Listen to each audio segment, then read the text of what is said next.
A spring election just 1 week away. A presidential primary plus some key down-ballot races are on the line. Our special report, Campaign 2024, Battleground, Wisconsin.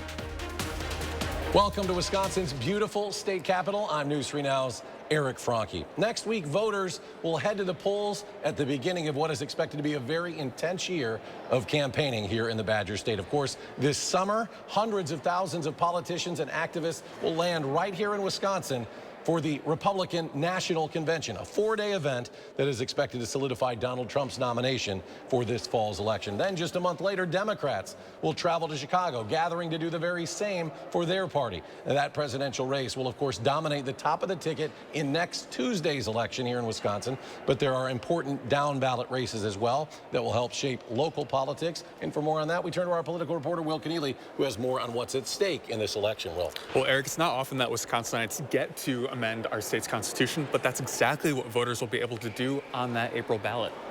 Wisconsin is unusual for making it quite this difficult to amend the Constitution. This spring, the constitutional amendment questions will make up one part of what you are likely to see when you vote in next Tuesday's election. It's 2 questions dealing with outside money in local races. Question 1, should municipalities be able to use outside money to help run their elections? Question 2, should outside contractors be allowed to help run a city's election? Voters in democratically leaning areas by starving them of the resources they need to run elections. Private foundations like Mr. Zuckerberg's have stepped in to fill that gap. This harkens back to 2020. During that election, a nonprofit funded by Mark Zuckerberg gave grants to more than 200 Wisconsin cities. They used that money to help run their elections during the COVID-19 pandemic. And this included some of the state's largest cities, which often favored Democrats. I'm not conspiracy. I'm into truth. That drew concerns from conservatives. And now this new amendment would block cities from taking that money. The second question comes from a similar conservative concern about Green Bay using an outside contractor for their elections in 2020. Those pushing for the amendments say that these are needed to ensure fairness and security in the state's elections. Constitutional expert Howard Schwaber says it could have the side effect of depressing turnout. That is one way to diminish the clout of Democratic-leaning areas, right, as opposed to voters specifically, is to starve them of resources. And the turnout for this April's election could make a difference on how likely these amendments are to pass. There is a strategic calculation here that these referendum measures are more likely to pass because they're being put out at a time when turnout is likely to be very low. We'll also see many local races on the ballot this spring, including county and school board races, as well as many school referendum votes. In the 2021 to 2023 budget, those revenue limits were frozen altogether, and that happened to coincide with skyrocketing inflation, which caused some financial distress for many districts. In recent years, school districts have turned to referenda amid rising costs. Their funding largely comes from 2 places: the state government and local property taxes. State law puts a cap on how much the districts can raise, and these referenda allow the local districts to exceed that cap with the consent of local taxpayers. There are 2 main types of referenda. The first is a capital referendum, also called a debt service referendum. And those are funds that would be specifically tagged for big projects related to capital improvements, usually construction or renovations. This year, for example, voters in the River Valley School District will be asked to okay $14.5 million for an addition to the high school's Performing Arts Center. The other type of referendum is what's called an operating referendum, when districts need more money to just keep the lights on. Wisconsin Policy Forum's Sarah Shaw says we usually see operating referenda when districts have fewer students. Because of that declining enrollment, the school funding formula takes student enrollment as a primary factor. So if your enrollment's going down, your revenue limit is going down as well. And similarly, low-income districts are more likely to pass operating referenda, and high-income districts are more likely to pass capital referenda. The idea here that districts with increasing enrollment need to build more to house more students. If you see the word recurring by your referendum, that means that the district wants that raise forever. Non-recurring means that raise will sunset. Part of why we may be seeing a higher number of districts going to referendum in this cycle, because the federal relief funding for pandemic aid is now going away and districts are having to really face what their current constraints are. And voters will be able to decide April 2nd. All right, Will, and a lot of people are wondering about turnout for April 2nd. The presidential nominees have all but been decided at this point. How do you think that might impact turnout? Yeah, so there's not a lot of like that really interesting stuff at the presidential level for Wisconsinites to vote for. We will see perhaps some on the Democratic side, Democrats voting kind of this uncommitted sense as kind of a protest vote against Biden over the U.S.'s policy in Israel right now. The other interesting thing to note is when we talk about turnout, low turnout has traditionally favored Republicans. It's those voters that always turn out, off your elections, those municipal races as well. So we could see a traditionally more conservative electorate this time around, but Wisconsin's been shifting a little bit. The people that vote in those off-year elections, those tend to be more educated voters. And since we've seen in the last couple of elections, those have shifted a little bit more towards the Democratic side. What are some of the really key things you're going to be keeping an eye on April 2nd? April 2nd, certainly those two constitutional amendments. Again, like we were saying before, this is not something that Wisconsinites get to do all that often. Mm-hmm. It's a rare chance. And it's one of those things where voters get to weigh in directly. We don't get those kind of propositions like you see in California. So this is one of those few instances where Wisconsinites will be able to directly kind of use their voice to sway Wisconsin law here. All right, some things to watch from our political reporter, Will Keneally. Will, as always, thank you. And of course, we always talk about Wisconsin as a battleground state, as I mentioned. When we come back, a look at the importance of Wisconsin and the Midwest in general for this year's election. We'll be back with more of our campaign 2024 coverage after a short break.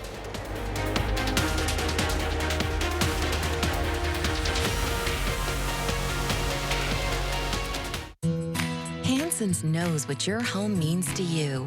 It's where you feel safe, comfortable, protected, and of course, no other place provides you with as much joy. That's why our durable, energy-efficient, and weather-resistant windows, roofing, siding, and gutters, as well as our bathtubs and showers, are all backed by our guarantee. So you can feel happy in your home for years to come. With professional installation and thousands of 5-star reviews, we're your trusted home improvement expert, exceeding homeowners' expectations for over 30 years. Get 60% off installation with high-quality craftsmanship you can count on. Or enjoy no interest and no payments for 2 years. From windows to roofing to siding to gutters to bathtubs and showers, no one's got you covered like we do. Call 1-800-HANSONS. Get it done. This is Kathy. She's about to see her dentist. She's afraid. Not because of the drill, but because of the bill. A big bill. But Kathy doesn't need to be afraid, and neither do you, thanks to affordable dental insurance from Physicians Mutual Insurance Company. It's easy to get this coverage. Don't believe me? Call or go online for all the details. You could even have this free information kit. This isn't a discount plan or preventive-only coverage. This is real dental insurance. It helps pay for over 400 procedures. That's a lot. I'm talking cleanings, fillings, crowns, bridges, root canals, even dentures. Bottom line, you'll have help paying for routine care and expensive major work. But if you want deductibles, forget it. There aren't any. No annual maximum either. Plus, you can see any dentist you want. Stop fearing the big bill. Start saving at the dentist. Call now or go to sendinfokit.com. Physicians Mutual, Physicians Mutual. Well, traditionally, when it comes to spring primary season, what drives most Western Wisconsin voters to the polls is the opportunity to select who they would like to see run for presidential office. But because a rematch between Joe Biden and Donald Trump essentially guaranteed already, that will make voter turnout projected to be a lot lower in these areas, according to local clerks. And one of the biggest challenges now, according to political observers, is how do candidates at the regional and federal levels hold Western Wisconsin voters' attention between April and November? We are in such unique territory. UW-La Crosse political science professor Anthony Chergosky says Wisconsin spring elections can check 3 boxes: a competitive presidential primary, a state Supreme Court race, and statewide ballot measures. We only check one of those 3 boxes this time around. And that one box, Chergosky says, is unlikely to move the voter turnout needle. I think they could motivate the Republican base a bit, but I don't see them as kitchen table issues. Chergosky says it's also unfair to judge this year's voter turnout because of what happened just a year ago in Wisconsin.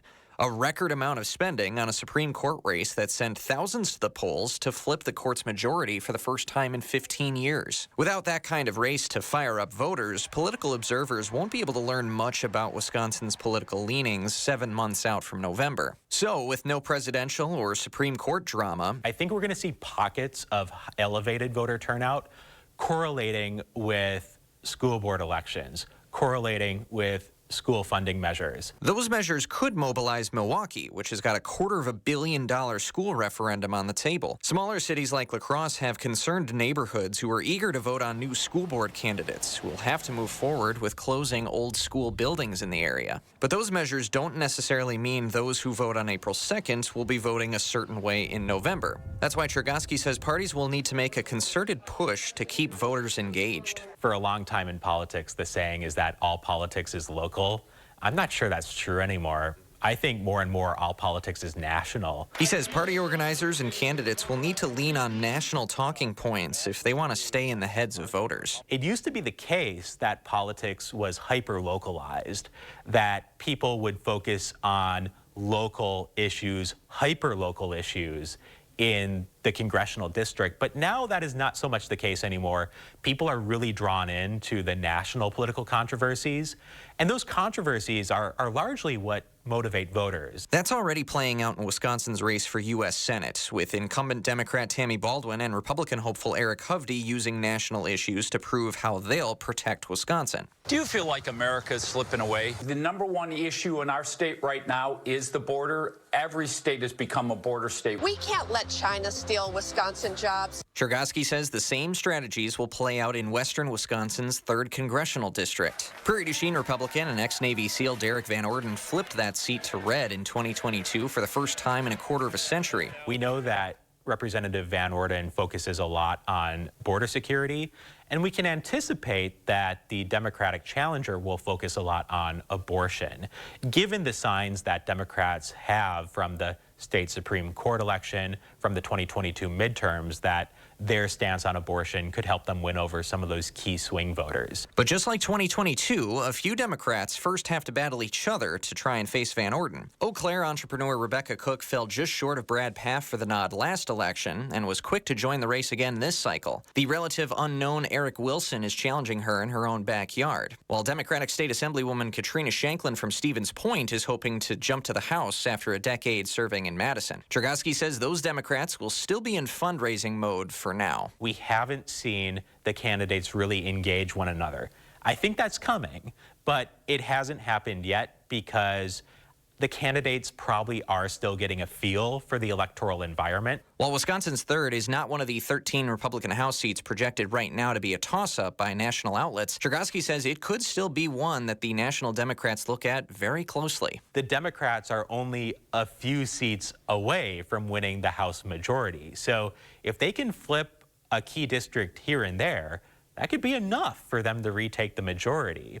So there's going to be pressure on national Democrats to invest in western Wisconsin, to invest in the 3rd U.S. House of Representatives district in the state. Van Orden in 2022 had a greater war chest than current state senator Brad Pfaff. The National Party infamously pulled funding for a media blitz in the final month of the campaign, which some say helped Van Orden secure victory. I imagine that Rebecca Cook and Katrina Shanklin are getting asked a lot on the campaign trail about how they will convince national Democrats to invest financial resources in this district. The FEC's latest data says Van Orden leads district candidates in cash on hand with $1.6 million. Cook leads the Democratic candidates with about $500,000 on hand, with Shanklin sitting at $143,000. Of the 3 Democratic candidates, Chergosky says it's too early to tell who's the most viable, but both women have things going their way. Shanklin has the credibility of having run and won before. Meanwhile, Rebecca Cook is trying to build on the momentum she developed from the 2022 election and has proven herself to be a very strong fundraiser. Without a competitive spring presidential primary, though, building any sort of momentum in the 3rd District and elsewhere won't be easy. And that's where grassroots efforts and national conventions in the Midwest may play a big role over the next few months. After the break, our panel with local and state party leaders on the razor-thin margins in Wisconsin and how national issues could swing results a certain way.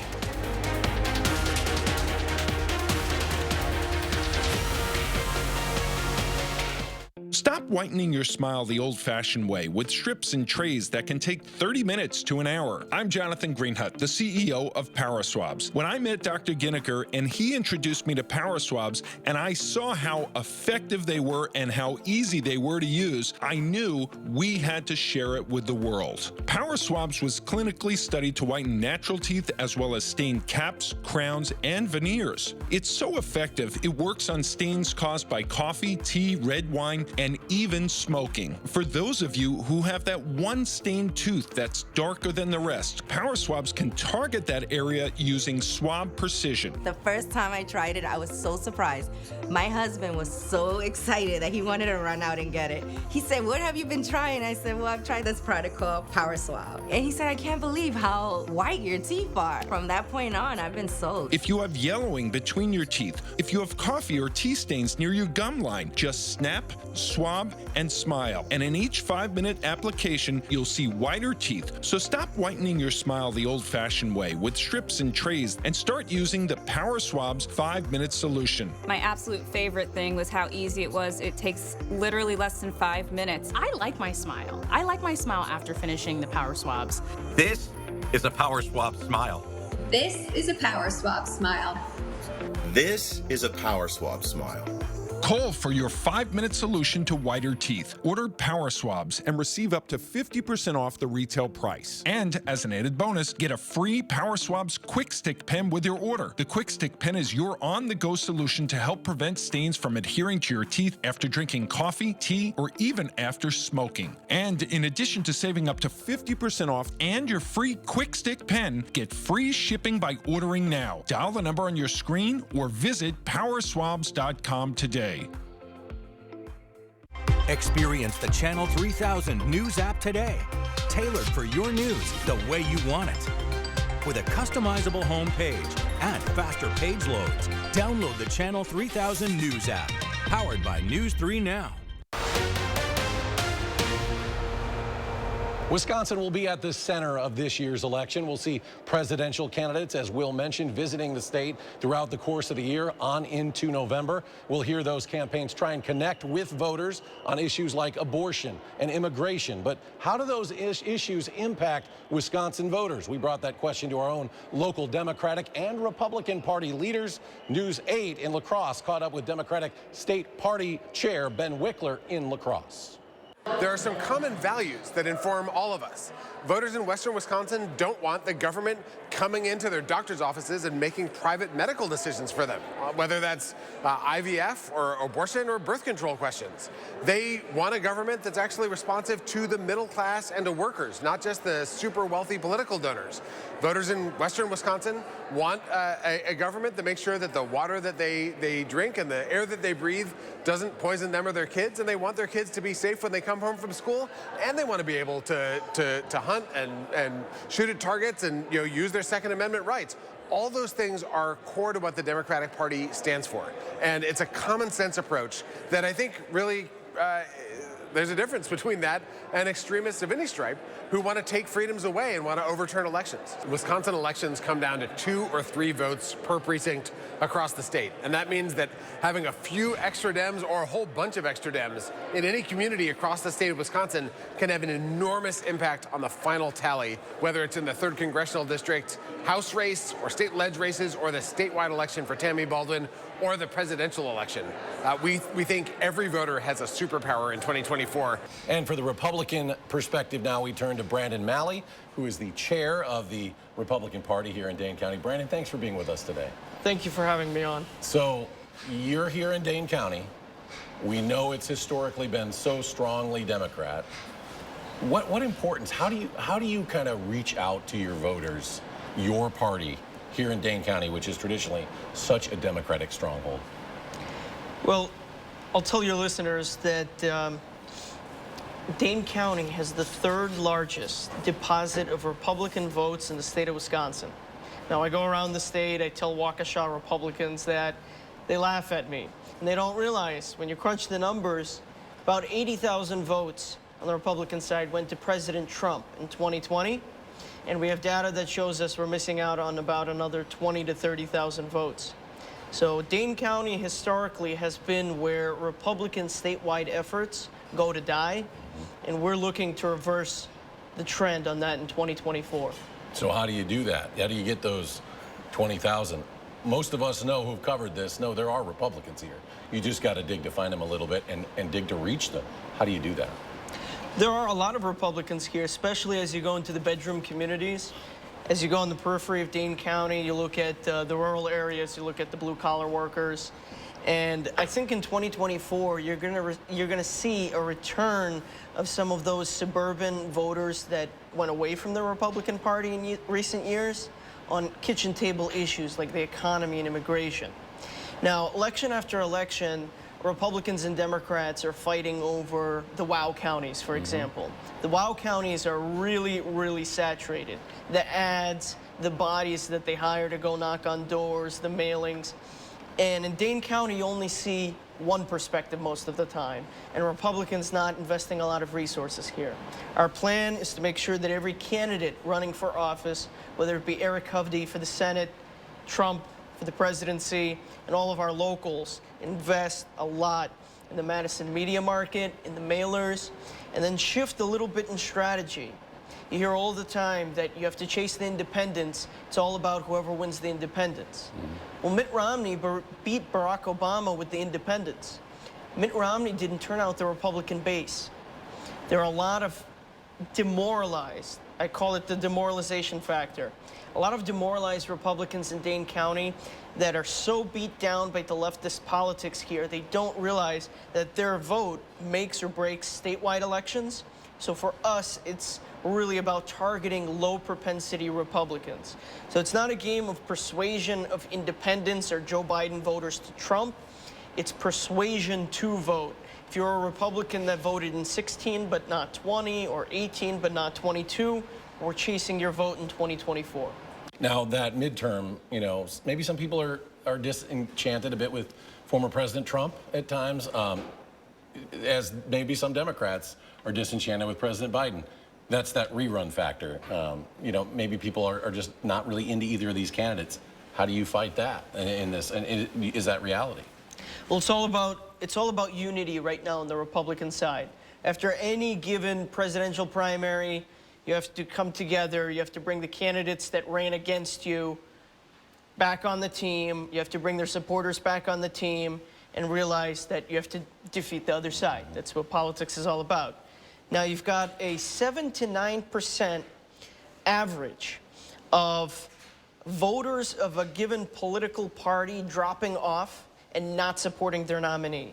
Meaning, in 2012, you have Romney and Obama, about 7 to 9% of each party's voters dropped off, didn't support the nominee. You see that in every election.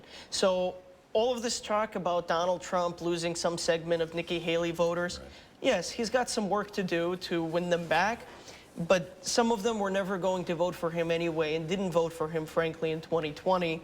I'm proud to say that yesterday, the Republican Party of Dane County became the first county party in Wisconsin to endorse President Trump ahead of the presidential preference primary, now that he's all but the official nominee. So it's all about unity in the next couple of months, and then we've got to build the tent, right? We have to get people that Trump didn't win in 2020, so he wins them in 2024. You've got that margin of 20,000 voters. So we've got the Assembly majority on the line, the Senate majority on the line, the United States Senate majority on the line. You've got a congressional district in the third that could decide the fate of the House, Senate majority, and the presidency, all running through Wisconsin and a national convention and the Supreme Court majority. I mean, it's just everything. And I can tell you that Dane County will never be more important to both sides than it is in this election. So everything we're doing, we have to amplify.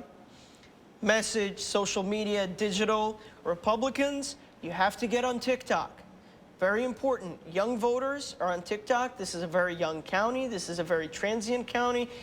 Everybody's on TikTok. You have to be on there. I think President Trump gets that. We need people to get that up and down the ballot. Brandon Malley is going to be a busy man over the next year. Brandon, great to talk to you. Thank you really so much. Appreciate your time. Brandon Malley, the Dane County Chair of the Republican Party. And when we come back, we'll share all the information you need to take to the voting booth.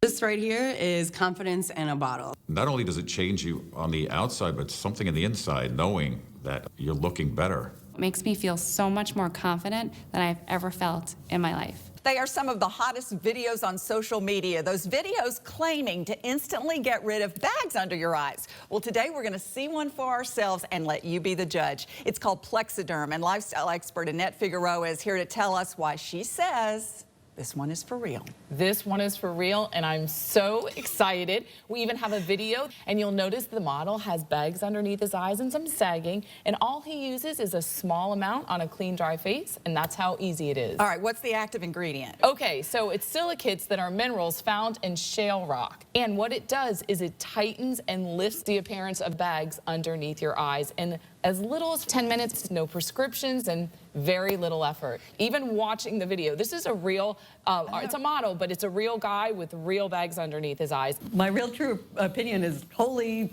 words I can't say on camera. This is absolutely unbelievable. I mean, I could feel it just lifting my skin. It was amazing. It feels good. Feels great. Looks even better. And I did this to my father. We were at home. So we applied it to his under eye bags. And let me tell you, we were so excited. In under 10 minutes, they visibly disappeared from view. And now it is literally part of both of our daily routines. He calls me every single month saying, "Hey, Annette, I'm out of Plexiderm, please send me more." And not only does it work on the bags, it works on the appearance of crow's feet, fine lines, and wrinkles. The way you want to do it is you want to have a clean, dry face. You use a small amount because it's so powerful. You have high school reunions, you have events you want to go to, you want to look years younger, this is it. At our $14.95 price, it's the best way to try Plexiderm and see it work for yourself after your first application. Your solution is at plexidermtrial.com or call the number on your screen. With the April election now just a week away, here's what you need to know as you head to the polls. For many voters in our viewing area, you can actually vote this week. Wisconsin with early in-person voting up until this Sunday. In Madison, you can vote at many of the city libraries. For everyone, you can check your local municipal clerk for the correct days and times that you can vote. To find out what you will vote for next week, you can go to myvote.wi.gov and click the What's on My Ballot tab. While there, you can also check your polling location and find contact information for your local clerk. On Election Day, the polls will open at 7 in the morning, remain open until 8 that night. Remember, as long as you're in line by 8 p.m., you can still cast your vote. And be sure to bring your ID with you when you vote. For full election results, you can go to channel3000.com and News 8000 homepages and click on the election results banner. There you'll find up-to-the-minute results for the presidential primary, statewide referenda, and local county and school board races. And tune into our broadcast throughout the night for live local election coverage. I'm Eric Franke at the state capitol. Thanks for watching our Campaign 2024 coverage.